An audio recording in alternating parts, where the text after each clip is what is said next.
Got it. So, welcome everyone one more time to our credentialing webinar. So, it's 5th June and it's World Environment Day. And what could be better than to have a conversation about future readiness? As coaches, as ICF accredited coaches, today we are going to talk about the role of ICF coach education. And you can see we have stellar guests and moderators who are going to demystify a lot of things that you keep asking. You have questions about the future of ICF coach education or your future as a coach. Okay, so as people are joining in, let me set the context for the conversation today. So, why are we having this conversation? Why talk about future readiness of coaches? Because as coaches, whichever organization that we work with, whichever professional we work with, they are having this conversation, right? So, future readiness, if we really want to think about it, it's not something new. It has been there for a while. So if you really look at the time during the World War, the World War One, World War Two, there was a need of future readiness. What it meant during that time was to be able to be aligned with the wave of industrialization which is happening that time. And if you move forward, then we had the IT, IT innovation which was happening. And that time we all moved from analog to digital. That was the meaning of being future ready. And there was a huge transition which happened in business, in our career. And recently, we have seen, not recently, we are like, people who are 90s kids will remember, we've seen globalization where the entire marketplace opened up and we all had to be ready for this new future. The way we act, we buy, we behave, the world, the socioeconomic pattern, everything changed. And recently, during the pandemic, future readiness meant how we deal with crisis.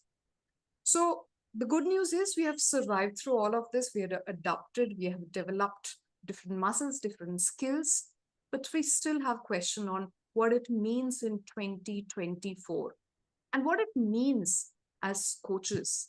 So, as sitting in India, particularly, so ICF as an organization, if you see, these are from some of the reports which has been done by ICF, right? 2022, 2023, 2024. It clearly shows that the way the global order is changing, the requirement of the coaches is also aligned to that.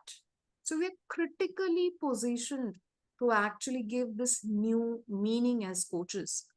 In Delhi NCR, we have more than 250 members, and over India, other country, we have, yeah, I think more than 1,000 coaches ICF, and there are a lot more who are undergoing their coach education. So together, the future is dependent on us. But how we should act, how we should behave, how we should position and calibrate ourselves towards this future is the question. This is the vision for ICF Global, where it makes coaching accessible, an integral part of this transformation. And it's for the future as well. So today we are going to understand that, and who can be better than three futurist coach educators who are there with us. So not wasting any time, join your hand to welcome. So I'm going to do it in alphabetical order. Deep Ahuja. So very quickly, you can all, so all of them are stellar coaches and there's a long biography, right? So Deep is an MCC, and she is a global leadership facilitator. She's the founder of tpcleadership.com. Something interesting I found about her, that she's a published poet, podcaster, writer, and she curates beautiful spaces. I've been to her webinars, And in those spaces where she is, making new leaders emerge, and you'll listen to her more. I'll be sharing the LinkedIn link to of all of their profile so that you can know more. So a big round of applause to Deep Ahuja. Thank The you. next Thank you, person, Debushi and everybody. Yeah. yeah. So I'll be pinning all three of you. I'm just, allowing everybody who's joining the session at the same time. So the next person we all know is Jaya Teja. And we in 2023, she won the Guru Award from ICF Delhi. And I was a part of the ICF, awards which started in India. And she's been awarded with multiple global awards, multiple awards in India. But something which is interesting is that she is always creating something for the future. She's creating a coach aggregator platform while being a founder and executive coach in Abudaya. So there is always something that she is contributing towards the future. And that's why I welcome Jaya in this conversation of being future readiness. Again, Thank you. you can all go up and look the wonderful work that she is doing. Welcome, Jaya, to the session. Thank you, Debushi. And last but not the least, so our director of credentialing, Sandhya Mathur.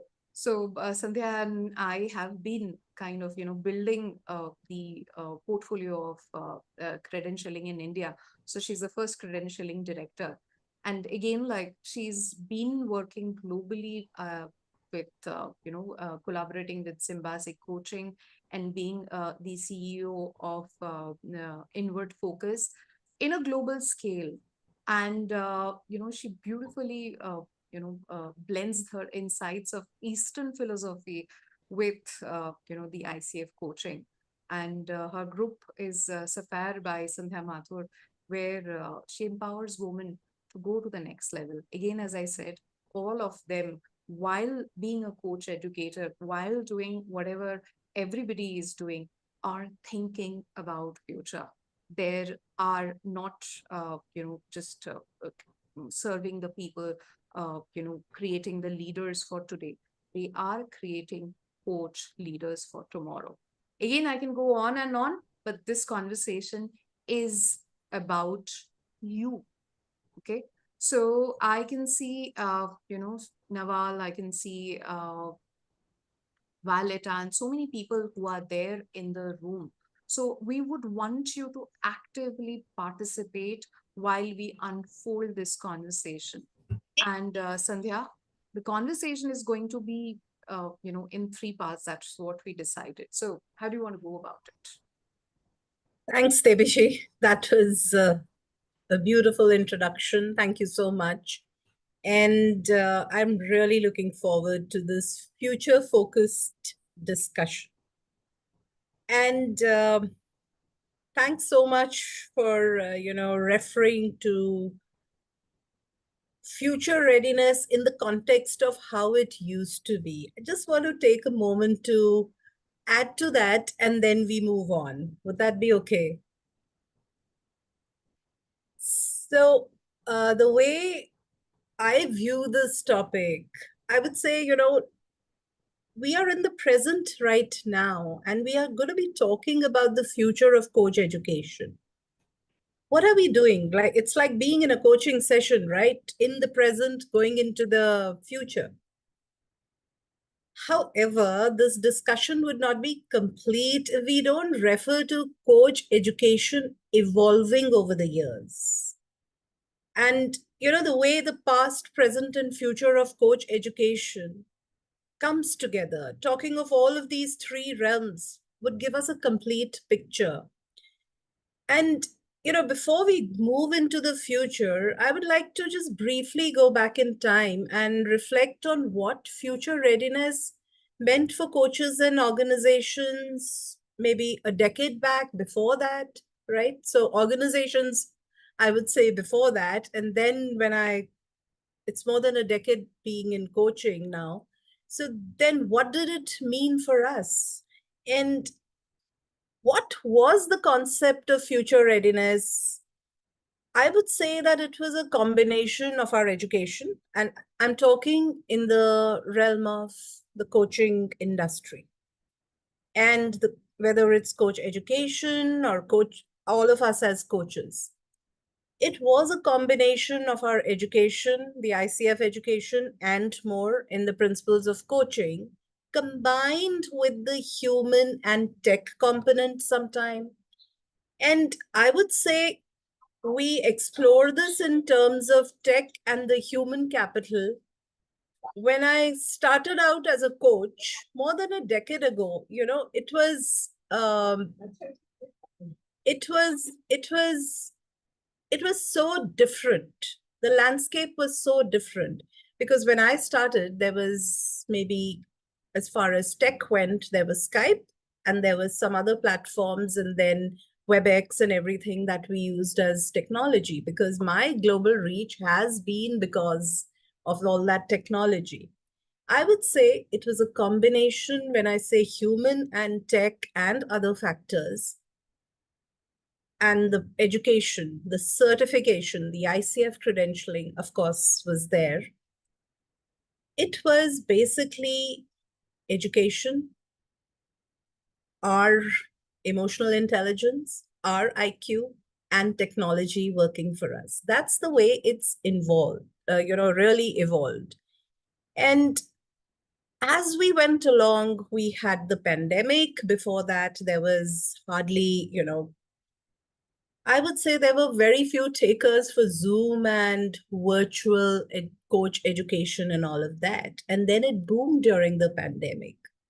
So that's how it has evolved. Jaya, Deep, would you like to share some highlights of your journey here in this context? Jaya, would you like to go first?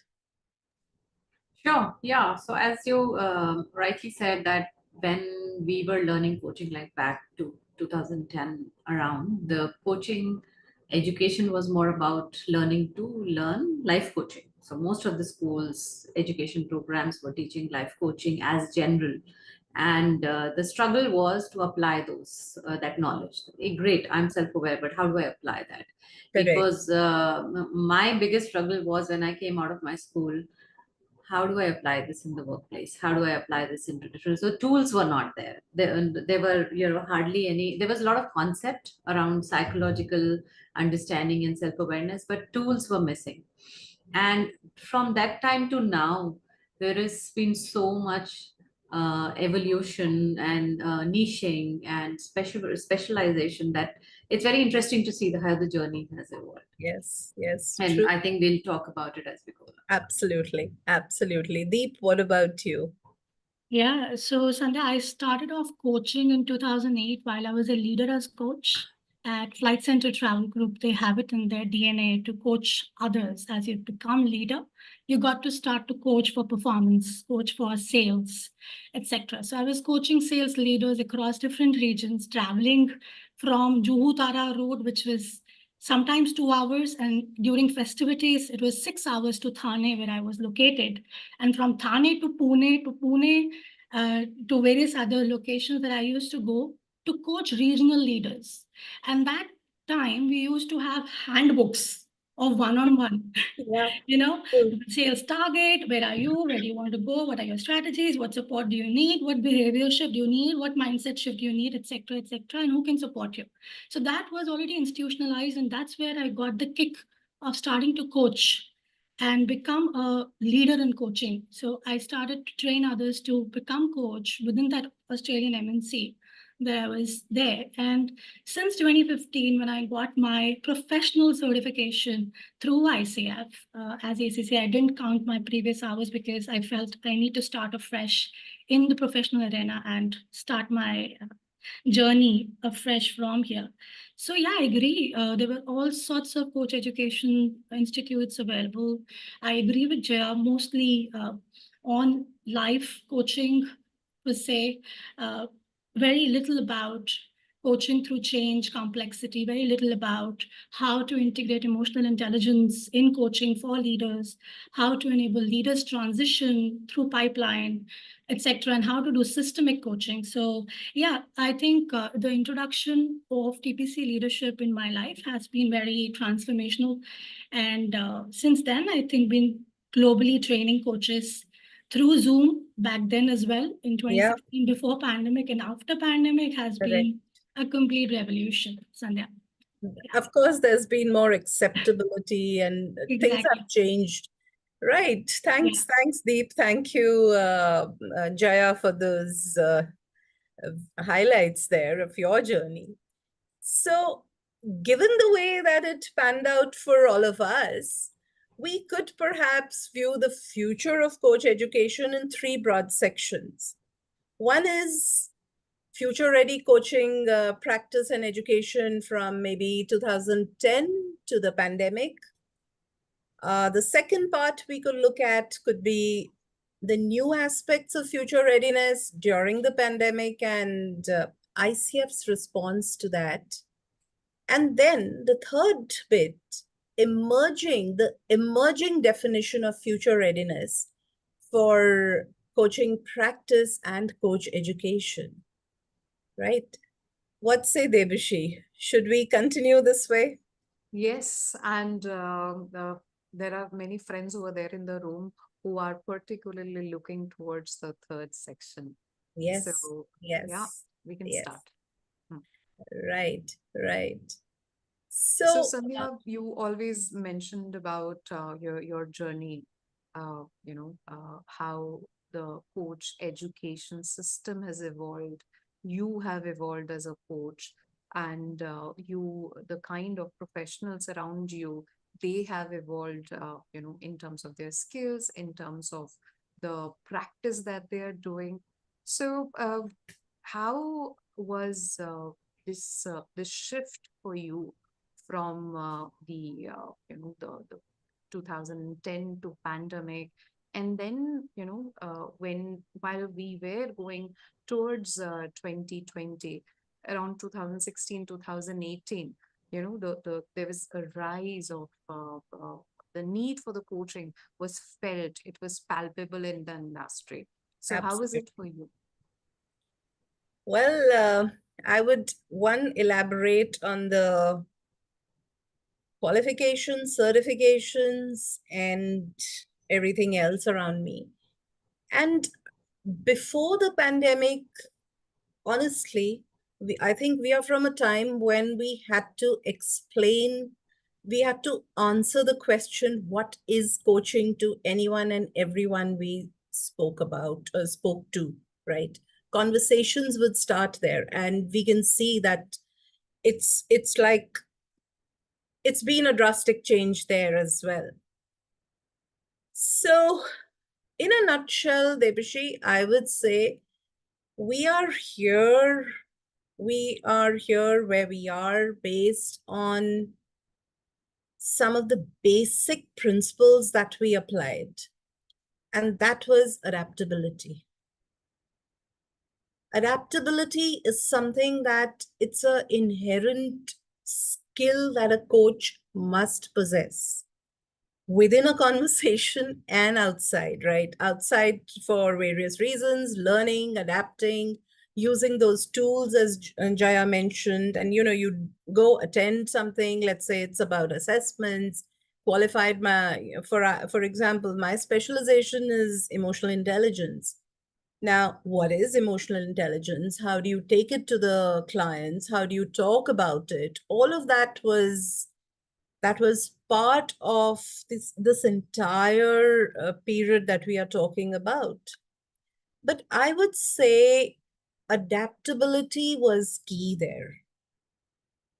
And while I say that, I would in fact refer to two competencies that really form the core of who we are. One is the coach has to embody a certain mindset. It's imperative within the coaching conversation and outside as well, because it's about our mindset in general. which has to be flexible, open, and just adapt to everything. And the other is about being present as in now. And that's why we are having this conversation, right? The other part of being present is knowing how to adapt. If you're in the moment, if you are, and presence, I would say, is it's not about just doing, implementing those skills. It is about being, the way you show up as a coach. So it's a journey from a whole lot of things to perhaps unconscious competence in some areas, and adapting. Just like we adapt to different clients, we had to adapt to different situations, whether it was technology, whether it was the whole scenario during the pandemic. It was, I would say, the key is adapting. Also, the fact that ICF came up with a new set of competencies after a lot of research around that time. This was, I think, each of those competencies that we talk about today, the skills, is very, very relevant. And if we truly absorb and imbibe and implement all of that, we should be fairly future ready in terms of the human factor. And I'm always looking at a combination of IQ and EQ. And yeah, because ICF came up with those competencies in 2019. The model was ready as far as I remember, but it was really launched, and we started using those in coach education sometime formally around 22. Some of us started using it earlier, but that was the deadline. Now, ICF is looking at the future. The competencies were ready for us. There is a certain future readiness about the coach education in terms of ICF certification and credentials, right? So again, Jaya, Deep, there's a lot of curiosity and conversation about the emerging skills and top trends shaping the future and coaching during this time that all of us have witnessed. What would you have a take on that? Jaya, would you like to go first, or Deep, whoever's? Sure. Deep, you want to go first? No, I saw you unmuted. Why don't you go first? Yeah. Okay. All right. So yeah, it's been extremely interesting to see how the world has moved, right? So I call it like when we started coaching, and like you're saying, we had to explain what is coaching, and Yeah. explaining coaching is like hard and tough and almost impossible. You have to experience it. So I call that as a tasting time. People were tasting it and saying, I like it, I don't like it, I don't know, kind of reaction.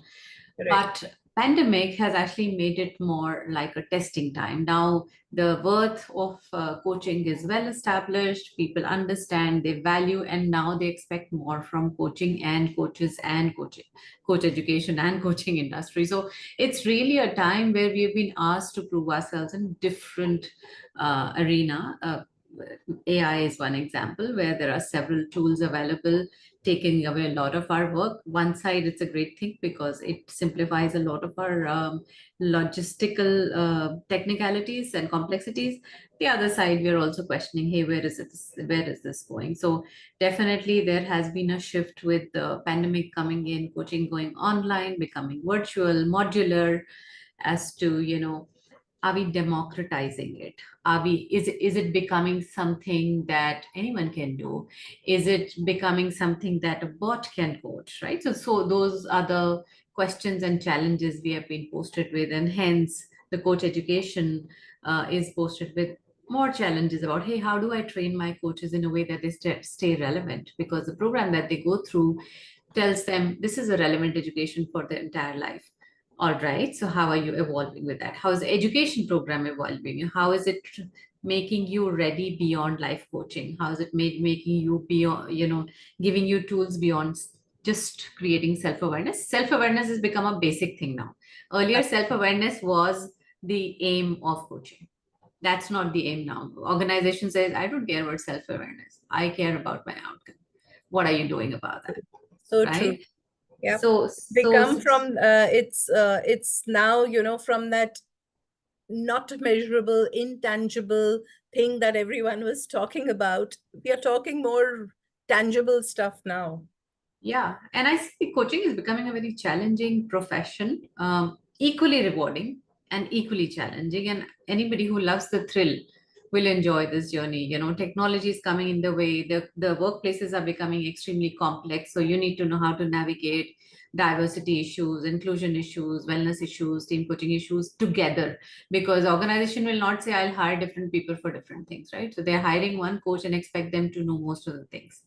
And another very biggest trend that I'm noticing is mental health of coaches. We are taking a lot on us and not paying enough attention for our wellness. So these three things I'm noticing has been, like we say in systemic thinking, today's solution is tomorrow's problem.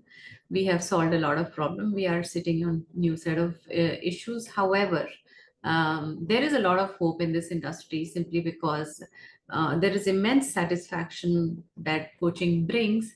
However, I think we are not immune to change, right? We'll have to adapt and we have to change and we have to evolve and learn. So that's what my view is on current emerging Right. trends. Right. And I'm glad you brought up the mental health and stress that coaches are undergoing. It's in some ways positive that there is so much work that and the changing trends that we've got to manage so much. It's not a profession that is unknown, but yes, it has its downsides, and we really need, I think, to experience coaching ourselves as well, right? Yeah. Deep, would you like to add to this about the top trends and emerging skills? Absolutely, absolutely, Sandhya. I agree with most of what has been spoken, and with transcending trends of companies like BetterUp as a platform. They are a billion-dollar organization, and in 2021, they reported a high steep in one area, which is mental health for sure, what Jaya spoke about. So mental health of our coaches as well, not only coaches, but coaches as well. So are we navigating ourselves through complexity with resilience and agility and emotional intelligence? In Right. the era of artificial intelligence, are we taking care of our own self-awareness, etc.? Whereas there are some doubts, fears, and some contemplations and speculations around whether technology will take over, whether a human coach would be put aside. So I ran a survey, thanks to the panel discussion perspective. I got 100 responses on that survey. So would you like to know the results that came up? Sure, because I was anyway going to ask you about the impact of AI and machine learning on Yeah, coaching yeah. practices. Go ahead. So I asked people from various sects and regions and different geographies and cultures. I asked whether would you prefer AI coach over a real human coach anywhere in near future. So the results are 65% said. Any guesses? No. 65% said no. And only 6% said yes. And then I also had posted maybe, which got 3%. And the second highest went to I'll prefer a combination. The reason why I say, and I also conquered the thought of these 100 respondents, is coach from the very definition from 1800 century. That time, coach was actually really a cart, right? A carriage that is taking people, transporting people from one place to another place with comfort. Now imagine that cart is not having horses, but you are navigating through different routes with AI, machine learning as two of those horses. And there is, of course, your emotional intelligence that will navigate you through and hold transformational spaces. AI can hold transactional space probably, but never ever can that be transformative in nature. So if True. we put this to our use, then it becomes our friend Yes. instead of being a foe. So can we utilize AI and can we utilize digital tools? And coach education needs to start, corresponding, facilitating instead of training, teaching methods, facilitating and coaching through various tools, techniques, something as simple as what we are doing right now, what Debushi just did on a prompt. She just started off AI summary. The reason is that it will offer us some concise, summarized, synthesized information for us to bite into, right? Similarly, why not taking a permission from a client? If at all they're ready, can we do an AI summary of our session? And that remains between you and the client. With, of course, technology included, can we contract for that? When you do that, you can maintain better eye contact. You'd never have to take notes. So many coaches ask me, can I take notes? Is it different if I, and we always recommend that just listen and be in the present moment, be in here and now. So AI can also enable you to be in here and now. Let it do the summary, let it be sent to the client, let them take out their insights and send you back their reflective notes from the summary. So something as simple as that, can we start to incorporate in our work? Yeah. Beautiful. Thank you. Yes. And happy to know those stats there, those numbers there. So Sandhya and Jai, that's a beautiful space that we have kind of created where Jai is talking about, how in terms of organization, it's the tools are going to help. And, we've created this beautiful analogy of how the coach, the vehicle remains the same, but the journey is going to be kind of different. Another, thing which I could see that the coach education remaining as pure, with this facets of its core competencies, it is serving different platforms, different people, uh, but at the same time, the measure of it, the logistics around it, what Jaya was saying, if we go to the organization, they're measuring the ROI and ROE, Correct. right? So, when everything outside the coaching session, the impact of the coaching, the kind of projects which people are doing, the results on the business, when it gets mapped by using AI or different kind of tools, and we understand the data is giving us the decision whether coaching is working or not, that is something which is going to help in taking them the decision, like, getting all the consensus of the stakeholders to take a decision whether you're creating that coaching culture, because coaching culture is palpable. But as Jaya said, people don't need awareness anymore. They would like to see tangible, measurable results, right? Whatever can be measured, whatever can be mapped is going to be managed, and then it goes to the next level. So maybe we are coming close towards partnering with the organization while having those tools.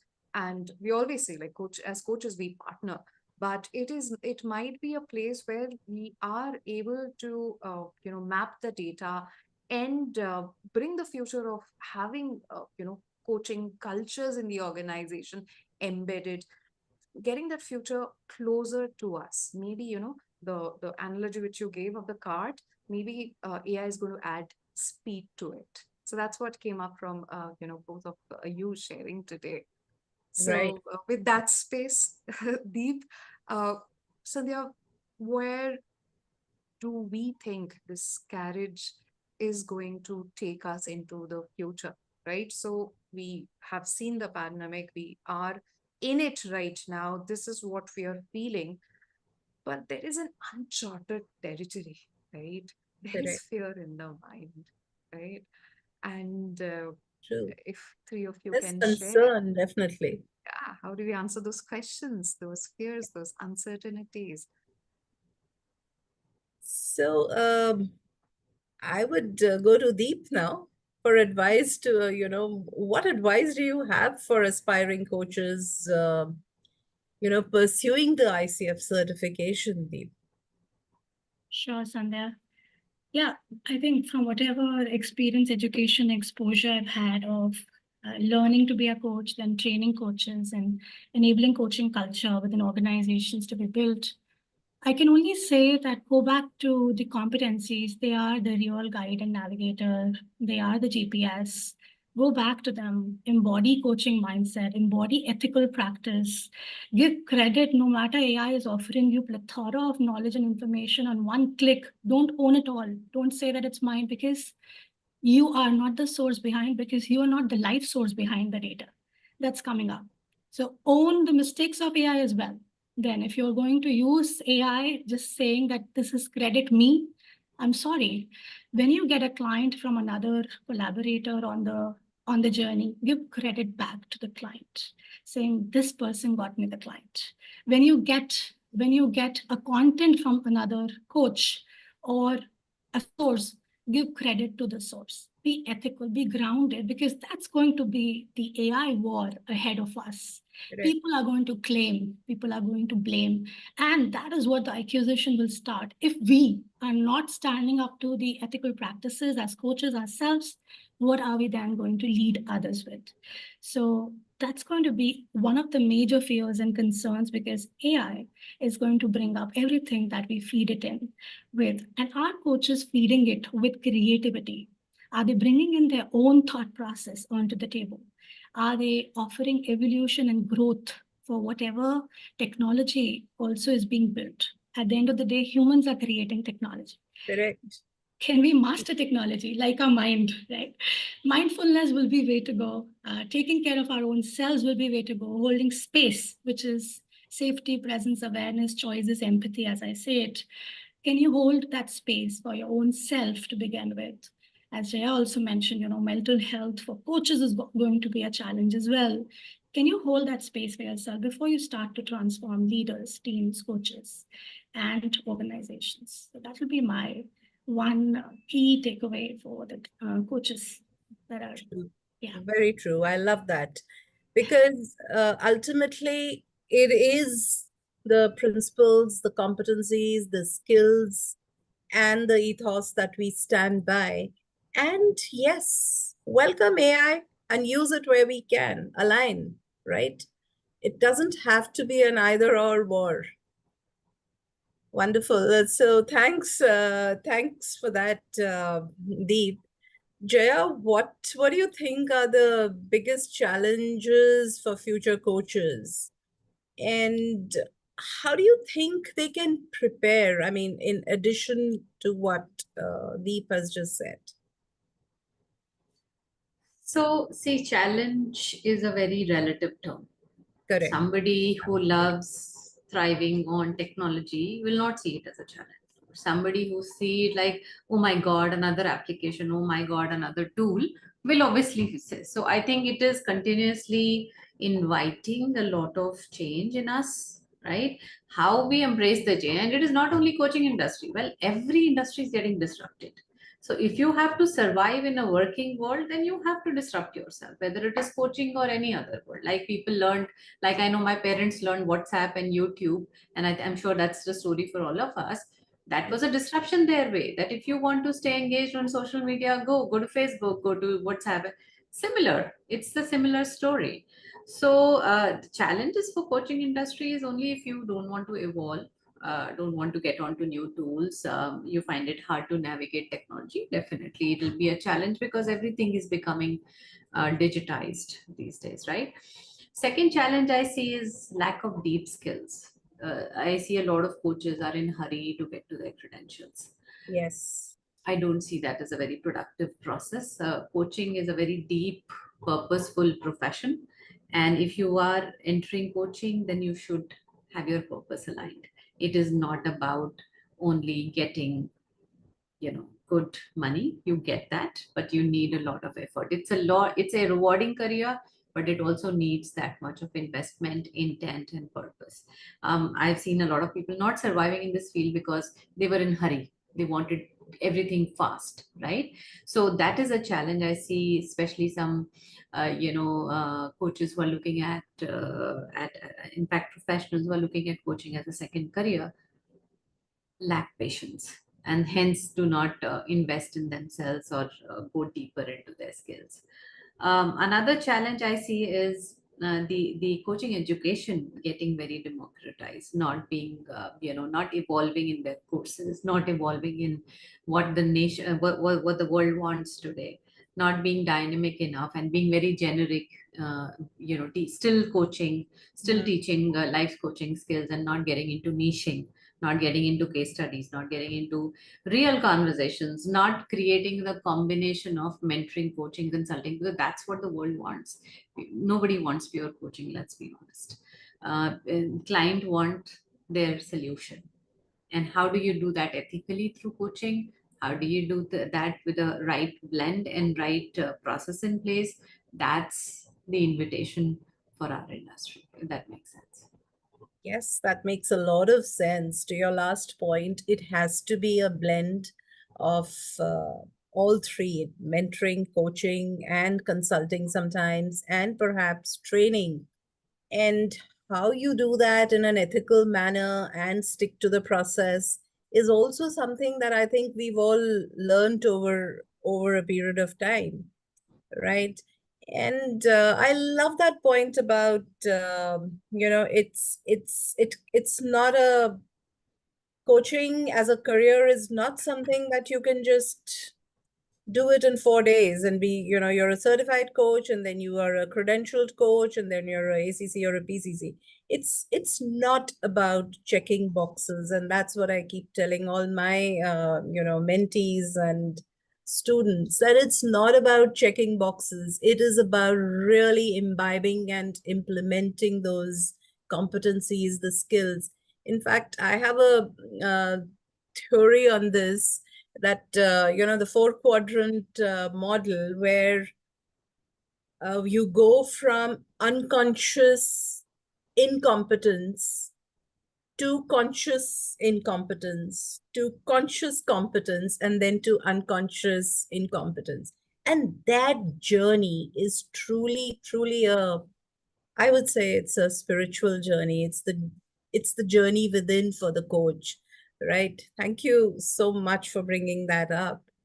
And That's what I call is a deep space insight, like of three of you kind of, what you shared.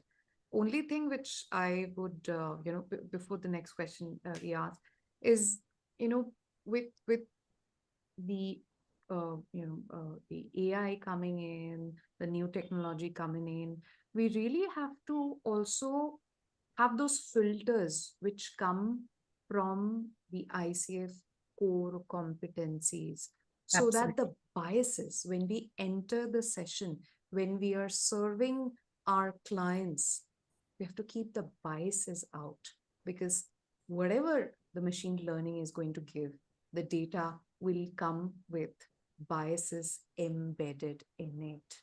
How we see through it, that would need that deep, muscle as a coach, which Jaya said, that would need that internal clean canvas, that space which Deep said, and that would need that beautiful mind which Sandhya was saying to emerge. All three together will be able to serve. Yeah. So yes, Sandhya. So going So more into the future. So let's go ahead. How does future look like? yeah, and the future looks beautiful as far as I can see. As we kind of, I would say, adaptability is the key. But Debishi, I think we've got a lovely audience here. I'm sure they have their observations, they have their questions. They have some. Is it okay, like Jaya and Deep, if we take some questions? Avijat has a beautiful question. So Yeah. Avijat, why don't you unmute yourself and speak? That would be better. Sure. I'll not ask a question. I'll give you a real life scenario. Okay. I am talking to a leader who is partially, I'll say just semi-mature, not very mature. And I know the point which he is making doesn't make sense. Now that's a struggle. Now, should I don a coach's hat or should I don an HR's hat? And I mean, there's a lot of urge to tell him this is not the right way, but it's a struggle. Any suggestions? Yeah. Abhijit, why don't you introduce yourself first? Sure. I am an HR business partner based in Bangalore, working with the Schneider Group as an HR BP, and I'm on my PCC journey as a coach. Wonderful. Yeah. Jay, do you want to go or shall I? Anything. We carry on. I can come Okay. later. So, Abhijat, thank you for bringing this question. Very often asked by leaders as coaches within organizations. So, what we enable them with is an awareness. Where on the spectrum of coaching are you operating from? There are two sides of the spectrum. One is directive, another is non-directive, right? One is a pull, another is a push. Pull has listening, silencing, asking question for awareness, asking question for context. And push has offering feedback, sharing, experiencing. Sometimes even within the organization, leaders as coaches have to also advise goal, right? The performance goals, etc. So for a leader as a coach with an organization, a pure coaching hat of pulling, non-directive, might not be a great idea. So you need to flex yourself and know what within this situation, what's required for me, either to present my intuition or to present a case study or to present a feedback or a hypothesis. Hey, I saw you do this. I've been asking you to do that, but you've been doing otherwise. What is it that you think about it? I believe that you probably need support, whatever that hypothesis or a feedback is. So give situation, behavior, impact feedback, right? Asking permission to give feedback, then tell the situation what you observed. How do you observe them being, and what is the impact on you, on the organization, and what can they do differently? And then starting a coaching intervention afterwards, because feedback would be important to get them to the zone, what Sandhya was saying, to that conscious incompetency. I know what I don't know. Now I'm ready to absorb what you have to show me. Yeah. So once you get them to that zone of I know what I don't know, now very subtly being a coach, you can invite them to build that conscious competency, which is uh, I know what I need to know, right? And I am working on it. I'm practicing it, right? So that's when, as a coach, you need to keep them in that zone of conscious competency in knowing what they need to know and supporting them, enabling them through resources, through challenge, through various things that you have to offer within the organization. I don't know whether this makes sense to you, Abhijat, and we can. No, of course it makes sense, and that the spectrum was a beautiful. I can imagine that spectrum, and we have to. I I'm think happy to share that on yes. the chapter link. I'm happy to share that. It's called the Miles Downey. So giving back the credit source. It's a Miles Downey coaching spectrum. You can look up as well. And he has beautifully explained it. Thanks. Please So, do share. yeah, we'll do that. We'll do that. Thank you so much. Welcome, Abhijat. So thank you, Abhijat, for that question. Jayam, Sandhya, would you like to add something to it? No, I Yeah. think as I'm good. Jaya. Okay. Yeah, I can offer you a metaphor, which is coaching is a immunity booster. It's not an antibiotic, right? So we have to prepare our environment to participate in coaching. That's a very important part of leadership, HR leaders, and everybody. So the kind of conversations you do in the organization or in the relationship needs equality of mindset. Like a cart cannot have different sizes of wheels. All the wheels need to be same size to be able to move together, right?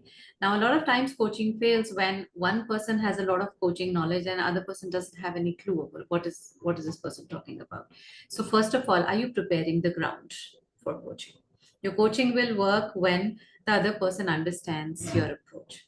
And there is a culture of reflection. There is a culture of, let me hear and let me understand and let me think, right? So whenever anybody is trying to, in fact, in our homes, right, we learn coaching and then we start applying it on our family members and it starts backfiring. It doesn't work because we need to induce it slowly in our conversations, listen, show them impact slowly, and then it starts working. So always treat coaching as a immunity booster, especially when you're dealing with an external environment, if that makes sense.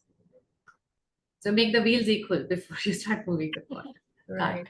Nice analogy there. Nice Yeah, analogy. nice analogy. And I think I will add to it, Debashi. This is a very, very commonplace challenge that internal coaches face, right? And external as well. It works both ways. And for internal coaches, it becomes a huge challenge because it could be a team member and you're used to literally telling them what to do and how to do it. And when you're coaching them, moving from that telling to asking, that spectrum, that process is a challenge. So when when you think of yourself as the boss or the leader, what is the leadership style, right? What is the leadership style? And I mean, we could go on forever, but coaching can be a leadership style where everyday conversations are coaching conversations. As Jaya said, you've got to really create the environment, the ethos, the ambience to start coaching, and it has to be at an equal level. It's collaborative, right? The process, the whole thing is collaborative. It's not top down. So we really need to prepare for that.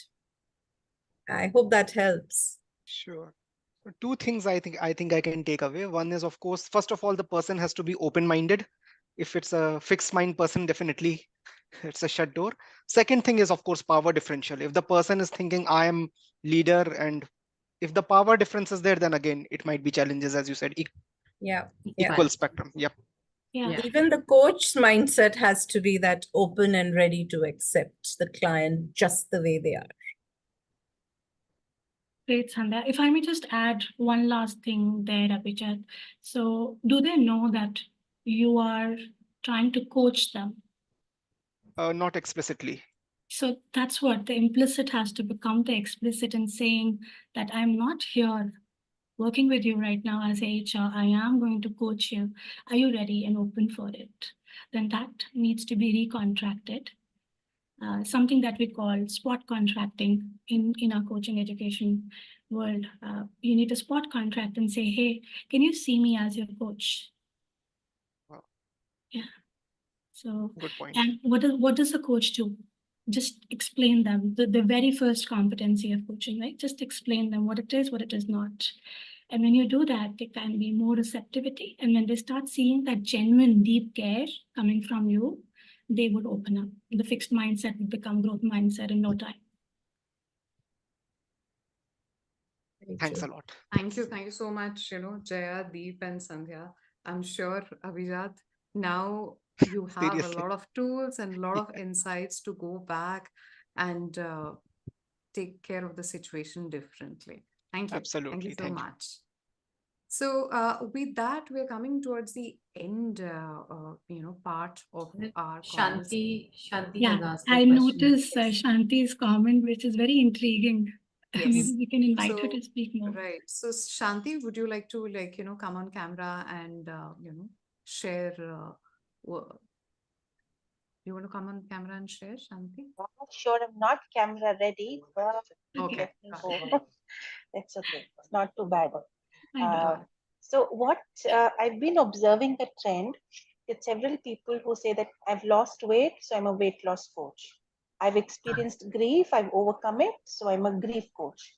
And in further discussions, I just understand that there are no credentials, no formal training, but they believe that just because they've overcome a particular situation in life, they are ready to coach. What is your view on this?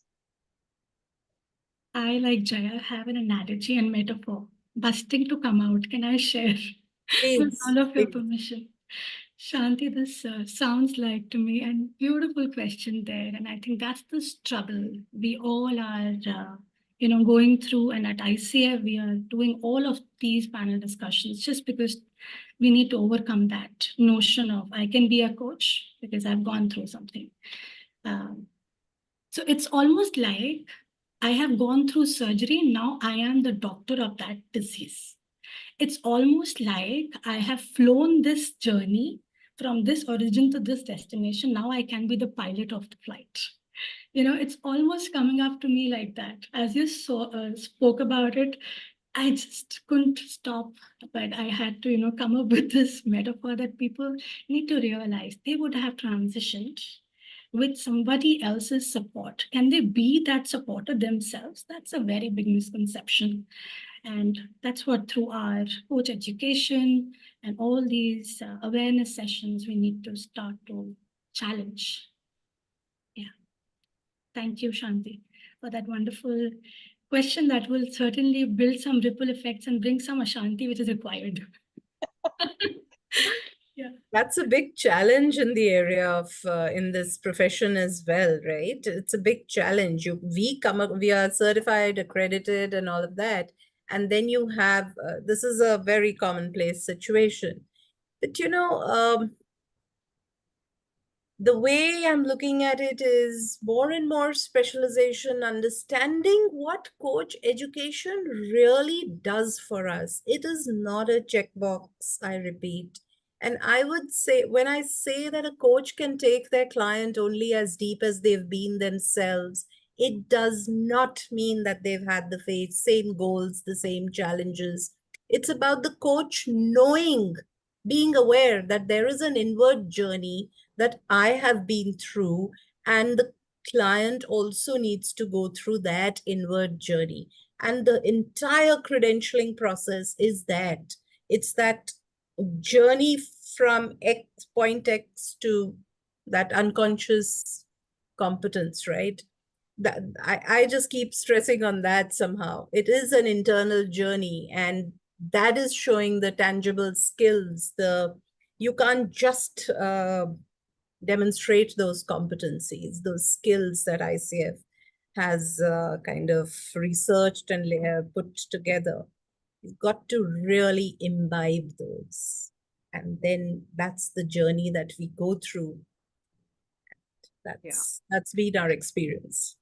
While all of that is true, at the same time, the world needs more coaches. That's right. That's a ask, which is very much evident, very much palpable. And we would need an army of coaches to have this pandemic of transformation being available. So my question to Jaya is, with the we are entering the age of AI. And I see there'll be a time when AI is going to be old, right? We'll be talking about it in one of the webinars, and there'll be future beyond that, right? So, but ICF has been there, the core competency has been there for more than 25 years. It has become mature and people have evolved. So, any thought about how that future might look like? It's hard to talk beyond AI right now because I think there are so many unpredictable things coming up which we can't really, predict or make sense of. So first is grapple with what is there, what is seen, and then the whole answer, like Sandhya was saying, is adapt and keep changing, be agile, be okay to, all one of a great tool is to continuously keep asking yourself that today, if I become irrelevant, what will I do? What's my next option? And continue to learn new skills, continue to get onto new trends. And I think there's no choice. Earlier, changing or evolving learning was a little bit of choice. Now I think it's more survival skill. If you want to stay in the profession, you have to continue to learn and build expertise, because you will be called for your expertise, nothing else. The expertise is something that any technology cannot copy. The experience that you go through, nobody can copy that. The emotional intelligence that you have, in no technology can copy. So work on that. Work on your unique human skills, which are which are hard to find, and which means continuous learning, continuous investment, continuous getting onto what's happening in the world and staying relevant. I think that's the answer. Deep and Satya, would you like to add something to it? Deep, please Deep- go ahead. Go ahead, Sandhya, should you want to go first? No, just go ahead and then I'll Okay. wrap up. So I was in a conversation with ICF director from Toronto, and she says 2,500 coaches in their chapter. Yeah. Yeah. And each one has a niche specialization into one area. And that's what everyone is asking for. Because more the demand, more the supply, more scouting would have to happen looking at the specialization and your niche. Can you work towards growing and evolving your experience education, exposure into something that you specialize in, that no one else can copy, that you hold most expertise in? So coach education shall start to also support coaches to build their niche as well alongside, because change is going to be the only constant, right? Are we staying updated and staying informed to enable our clients and coaches to be transformed? First, the transformation has to begin for ourselves. So Yep. Thank you so much, Deep.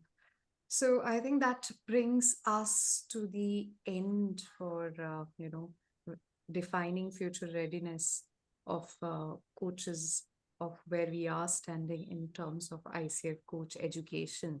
And I could see some of the chats which say it's great to know that the future is hopeful. So till we are relying on the core competencies, building our muscle on that. If the rest of the logistics gets taken care of by AI or a bot, we'll just have more time to expand that creative space, go deep, and come up with that beautiful blue sapphire, right? So, on that note, I really want to thank Deep, Sandhya, and Jaya for creating and working on this new topic. And, I'm sure that many will be asking questions around those who are not there in the session about, they might be having some questions. So I've shared your LinkedIn link. So anybody who is reflecting on this session and has more question can reach out to Jaya, reach out to Sandhya, reach out to Deep, and obviously reach out to me as well, so that we can continue this conversation, because it's a journey and we really all have to be like bolts and wads. So we really have to sail. We just can't stay stuck, stay safe, because the world is changing and we have to rise with the wave. So thank you so much. I'll just invite Radhakanji to give a vote of thanks to the three futurist coach educators and close the session. Thank you so much, Devasi, for such a wonderful session. And it was really deep. Actually, I was kind of floating, and then many metaphors were coming up. Like what was coming in my mind, that change is only a permanent thing, which is going to be, future ready, whatever. Few things just resonated within me, that we need to have a niche for the coaching. And as deep we go, Jaya mentioned that we need to have a purpose to be in the coaching arena. It is not just to make the money and move on. And as many things have come up, like Sandhya ji just mentioned, that it is not a just checkbox, it is a journey, and journey with uniqueness. So really thankful to all of you, all four of you, because Devashi, you also actually sailed the entire conversation in such a beautiful way that all of us who are in the room, in the space, they all got enlightened with the journey, that what is going to be the future. We are aware about the present, and thank you very much, Deep, Sandhya ji, and Jaya, for creating such a wonderful space. Thank you very much. Thank you so much, Radhakanji. It takes a village to raise a child, and I already see, Delhi NCR chapter being that village to raise every single session so meticulously. So thank you, Debushi, Sandhya, and Jaya as well. So Thank on that you. Thank note, you. I would Deep, to what you've just said, I would say that it is thanks to the entire cohesiveness that we have in our chapter, and Mr. Radhakanji just leading it and letting all of us, take all our thoughts and ideas forward. That's why it's been possible. It's one of the largest groups right now, and I think they're doing a fairly good job. Thanks. Navras of Radhakanji playing the part. Yes. The leadership skills that we talk about, Exactly. building other leaders, that's what he's been doing. Beautiful. Thank So you on for that. Yeah, thank you so much. On that note, so I'll just say goodbye for now, but I'm sure, we are going to have another session soon and talking about things which excite us, which makes us go closer to the future. And I bet the future is exciting with bold leaders, whether they're coaches or they are, partnering with the coaches. We are going to make the future very, very bright. So stay bright and thank you so much. Good night.